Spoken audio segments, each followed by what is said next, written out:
மக்கள் வணக்கம். உலக தமிழ் அறிவாளிகளே, மக்கள் தொலைக்காட்சியில் நலம் தரும் மூலிகை என்கின்ற காலை வணக்க தொடர் நிகழ்ச்சியிலே அந்த சிறுநீரகத்தை பாதிக்கிற ஒரு வகையாக இருக்கிற IgA நெஃப்ரோபதி என்கின்ற நோய்க்கும் தமிழ் மருத்துவத்தில் உரிய மருந்துகள் இருக்கின்றன என்பதை சுட்டி காட்டுவதற்காக இதை குறிப்பிடுகிறேன். அவர்களுக்கு அந்த குருதி இழப்பு ஏற்படுகிற போது அனீமியா என்று சொல்லுகிற இரத்த சோகை வரத்தான் செய்யும். அது மிக மோசமான நிலையிலே இருக்கிறது. ஏன்னா பல பேர் நோய் முற்றிய நிலையிலே தான் வருவார்கள். அப்படி வருகிற போது அவர்களுக்கு சிவப்பணுவை அவர்களுக்கு கூட்ட செய்கிற ரசாயன ஊசி மருந்துகளை போட்டுக்கொள்ளலாமா என்று ஒரு கேள்வி எழுப்புவார்கள். ஃபெரிட்டின் என்கின்ற ஒரு ஊசியை போட்டுக்கொள்ளலாமா என்று ஒருவர் நேற்று கூட கேட்டார். நான் சொன்னேன், அவசரத்திற்கு என்றால், ஆபத்தான நிலையில் இருக்கிற உயிரை காக்க வேண்டும் என்று சொன்னால் அது மேற்கத்திய மருத்துவத்துக்கு மட்டும்தான் சாலும். என்ன இப்படி சொல்லுகிறேனே என்று மட்டும் என்ற சொல்லை பயன்படுத்துகிறேனே என்று நீங்கள் நினைக்க வேண்டாம். ஏனென்றால் அப்படி உயிரை உடலிலே தங்க வைக்கிற முறைகள் பல்வேறு அறிவியல் முறைகளிலே இருந்து எடுத்து கையாளப்படுகிற ஒரு பயிற்சி, ஒரு நடைமுறை நவீன மருத்துவத்திலே மேற்கத்திய மருத்துவத்திலே இருக்கிறது. ஆகையாலே சொல்லுகிறேன், அதில் பிழை இல்லை. அப்படி அவர்களுக்கு சிவப்பணுவை கூட்டுவதற்குரிய ஊசியரை போட்டுக்கொள்ளலாம், தவறில்லை. கூடவே நான் சொன்னேன் பாருங்க, அந்த வாட்டர்மெலான் அதனோடு சேர்த்து இஞ்சி இரண்டையும் சேர்த்து ஜூஸ் செய்து சாப்பிடுவதை சொன்னேன். நெல்லிக்காயும் பேரிச்சம்பழத்தையும் நீரிழிவு நோய் இல்லாதவர்கள் அதை சேர்த்து ஜூஸ் செய்து சாப்பிடுவதை சொன்னேன். கறிவேப்பிலையை எடுத்துக்கொள்வதனாலே நம்முடைய குருதியிலே சிவப்பணுக்கள் கூடும். கரிசலையினாலே கூடும், அதை குறிப்பிட்டேன். குரற்கம்மல் காமாலை, குரற்கம்மல் காமாலை குட்டமொடு சோபை ஊரற்பாண்டு பன்னோய் ஒழியும் மெய்யான் தகரையொத்த மீளி என்ன நற்புலத்து கையான் தகரை ஒத்த கால் குரற்கம்மல் காமாலை குட்டமொடு சோகை. சோகை, இரத்த சோகை, இதெல்லாம் ஒழியுமா? எதனாலே ஒழியும்? கரிசலை அல்லது கையாந்தகரை அல்லது கரிசைலாம் கண்ணி என்று அழைக்கப்படுகிற அந்த மூலிகையினாலே இரத்தம் விருத்தியாகும். உடனே ஒரு பயம், ஐயா கீரையை சாப்பிடக்கூடாதுன்னு சொன்னாங்க. ஐயா கீரையை சாப்பிட்டு அதில் நிறைய பொட்டாசியம் இருக்கிறது, உடனே பொட்டாசியம் என்னுடைய குருதியிலே கூடிவிடும். அப்படி பொட்டாசியம் குருதியிலே கூடினால் அது இருதயத்துக்கு ஆபத்திலே போய் முடிந்துவிடும். இந்த சிவப்பணுக்களை குருதியிலே கூட்டுவதற்குரிய உணவுகளை உடனே சேர்த்துக்கொள்ள வேண்டும். அதனோடு அந்த ஊசி மருந்தை எடுத்துக்கொள்ளலாம் என்று எடுத்துக்கொள்ளலாம். ஏனென்றால் அவரை அப்பொழுது காப்பாற்றியாக வேண்டும். பிறகு கொஞ்சம் கொஞ்சமாக நம்முடைய உடலிலேயே அந்த குருதி இழப்பை சிறுநீரகம் சரி செய்து கொள்ளுகிற நிலைக்கு அதை சரியாக்கி நம்முடைய உடலிலே உற்பத்தி ஆகிற சிவப்பணுக்களிலே மேம்படுகிற இரத்தத்தினுடைய அளவு தானே நிலைநிறுத்தப்படுகிற போது நாம் அச்சமில்லாமல் அத்தகைய ஊசிகளை தவிர்த்து கொள்ளலாம்.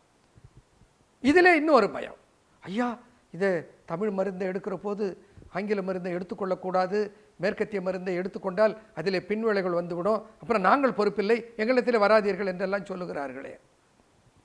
நான் சிரித்து கொண்டே சொல்லி, உங்களை யாரையா சொல்ல சொன்னாங்க? அது காழ்ப்பு உணர்வு காரணமாக தனக்கு தெரியாததை தெரிந்ததை போல பேசுபவர்கள் சிலர் இருக்கிறார்கள்.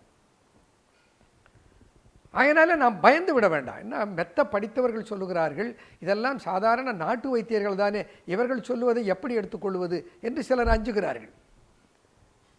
நான் சொல்லுவதிலே ஒரு சாதாரண கிராமத்திலே இருக்கிற வெறும் தமிழ் மருத்துவத்தை மட்டுமே பாரம்பரியமாக அறிந்திருக்கிற ஒரு மருத்துவன் போன்றவன் அல்ல நான். அறிவியல் சான்றுகளோடு அறிவியல் ஆய்வினுடைய துணையோடு நம்முடைய சுதேசி மருத்துவத்தில் இருக்கிற சிறப்புகளை தெளிவுபடுத்திக் கொண்டிருக்கிற பணியை சித்தர்கள் எனக்கு பணித்திருக்கிறார்கள். ஆகையினாலே நீங்கள் ஐயப்பட வேண்டியதே இல்லை. அவசியமில்லாத இடத்திலே நாங்கள் தமிழ் மருத்துவத்தை எடுத்துக்கொள்கிறோம் என்று சொல்ல வேண்டியதில்லை. சொன்னால் போதும், ஏதாவது ஒன்று வந்துச்சுன்னா அதனால தான் என்று போட்டு விடுவார். பலர் கேட்கிறாங்க, ஏனையா இவ்வளவு பேருக்கு சிறுநீரக செயலிழப்பு வருகிறதே, முன்பெல்லாம் இப்படி இல்லையே. ஒரு ஊருக்கு 4 பேர் சிறுநீரக செயலிழப்பு என்று அந்த டயாலிசிஸுக்கு அவ்வளவு பேர் வருகிறார்களே, இதுக்கு என்னையா காரணம் என்று கேட்கிறார்கள். நாம் சொல்ல வேண்டித்தான் இருக்கிறது. ஏன்னா அந்த காலத்தில் எல்லாம் இந்த வலி கொல்லுகிற மருந்துகள், பெயின் கில்லர்ஸ், இப்படி தாராளமாக பயன்படுத்தப்படவில்லை. இத்தகைய மருந்துகளும் இல்லை. இப்பொழுது நாம் பார்க்கிறோம், தொடர்ந்து டைக்ளோஃபெனாக் சோடியம் என்று சொல்லப்படுகிற அந்த வலி நீக்க மருந்தை, ஓவிரான் என்று சொல்லுகிற வலி நீக்க மருந்தை தொடர்ந்து எடுத்துக்கொண்டு வந்தால் என்ன ஆகும்? சிறுநீரகம் கெட்டு போகும். அவர்கள் அந்த மருந்தினுடைய அடியிலே குறிப்பிடுகிறார்களே, நெஃப்ரோடாக்சிக், இது சிறுநீரகத்திற்கு சேதம் விளைவிக்கிற தன்மை உடையது. இப்போ பாருங்கள், எந்த கடையில் வேணாலும் போனால் ஒரு வலி நீக்க மருந்து இருக்கிறது. ஒரு சின்ன வலி, உடனே போய் ஒரு மருந்து வாங்கி போட்டு முழுங்கிட்டு அலுவலக பணிக்கு போகுது. இப்படி சாதாரண சிறு சிறு வலிகளை எல்லாம் கூட பொறுத்து கொள்ள முடியாமல் இந்த வலி கொல்லும் மருந்துகளை எடுத்துக்கொள்வதனாலே இன்றைக்கு சிறுநீரக செயலிழப்பு பெருகிக்கொண்டே போகிறது.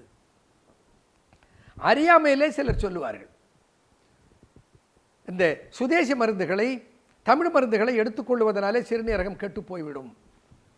அது ஒரு பயமுறுத்துவதற்காக கையாளப்படுகிற ஒரு விளக்கமில்லாத வார்த்தை.